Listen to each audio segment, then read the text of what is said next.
মনের ভেতরে কত দুঃখ জানি না, আমার নিজের মেয়ে আমার চিনি না, যে জালেমদের কারণে এই জুলুমের শিকার হওয়ার কারণে ওদেরকেও যেন ওদের বংশধর না আছে। আমার মেয়েটা আমাকে আজ পর্যন্ত চিনি না, 3টা বছর আমার যোগাযোগ বিচ্ছিন্ন রেখে দিয়েছিল শয়তান। ওরে আমি 8-9 মাস রেখে গিয়েছিলাম, এখনো তো বয়স 4 বছর।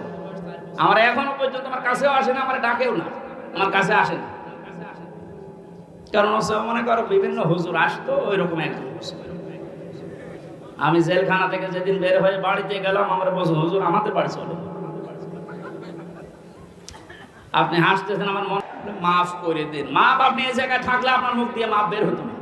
কিসের মাপ? সংস্কার যখন চলছে, নবীদের কর্মসূচি 6টা, এই 6টার ভেতরে 1 নম্বরে এইটা যে হালাল জিনিসকে হালাল জায়গায় নিয়ে এসে বৈধতা দান করেন। সুতরাং এই মুহূর্তে বাংলাদেশের সবচাইতে বড় কাজ হবে, যারা এতদিন পর্যন্ত জুলুমের শিকার হয়ে ওই জায়গায় যেতে পারেনি, ব্যাংকিং ব্যবস্থা বলেন, বিচার ব্যবস্থা বলেন, প্রশাসন বলেন, ব্যবসা বলেন, আজ ওদেরকে ওই জায়গাগুলোয় পৌঁছিয়ে দেওয়া লাগবে।